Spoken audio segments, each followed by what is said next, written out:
Rosewood is a former populated place in Levy County, Florida, United States. The site is located just off of State Road 24, about 1 mile northeast of Sumner and 9 miles northeast of Cedar Key. The town was destroyed by whites and subsequently abandoned in 1923 as a result of a white woman claiming a black man had raped her, which resulted in the Rosewood Massacre. History: Rosewood was settled in 1845, 9 miles east of Cedar Key, near the Gulf of Mexico. Local industry centered on timber. The name Rosewood refers to the reddish color of cut cedar wood. 2 pencil mills were nearby in Cedar Key. Several turpentine mills and a sawmill 3 miles away in Sumner helped support local residents, as did farming of citrus and cotton. The hamlet grew enough to warrant the construction of a post office and train depot on the Florida Railroad in 1870, but it was never incorporated as a town. The initial settlers of Rosewood were both black and white.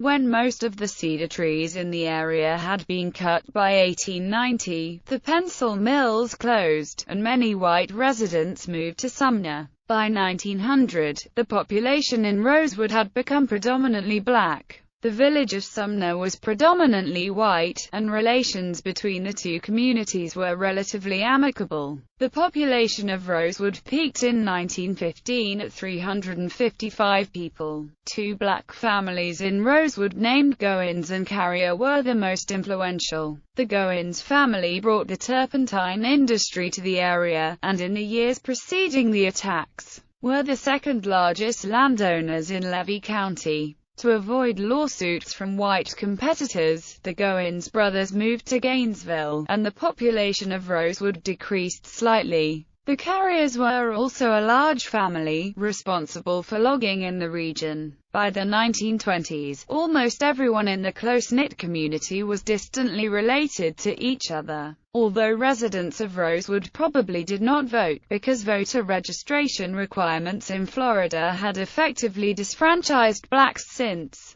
the turn of the century. Both Sumner and Rosewood were part of a single voting precinct counted by the U.S. Census. In 1920, the combined population of both towns was 344 blacks and 294 whites. As was common in the late 19th century South, Florida had imposed legal racial segregation under Jim Crow laws, requiring separate black and white public facilities and transportation. Blacks and whites created their own community centers. In 1920, the residents of Rosewood were mostly self-sufficient. They had 3 churches, a school, a large Masonic hall, a turpentine mill, a sugarcane mill, a baseball team named the Rosewood Stars, and 2 general stores, one of which was white-owned. The village had about a dozen 2-story wooden plank homes, other small 2-room houses, and several small unoccupied plank farm and storage structures.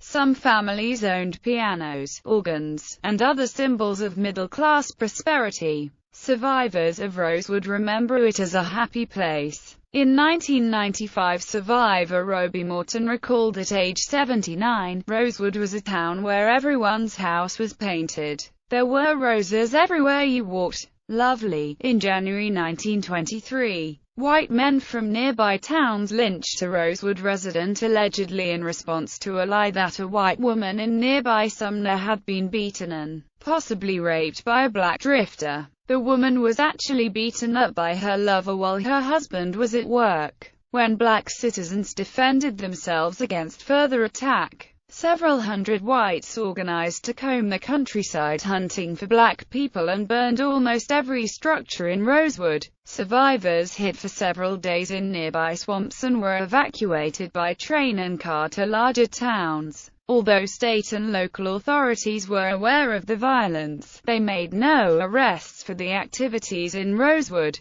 The town was abandoned by black residents during the attacks. None ever returned. In the spring of 1994, the Florida state legislature voted to give $2 million in compensation for the surviving families. In December 2010, a state scholarship was established for descendants of families that survived the massacre.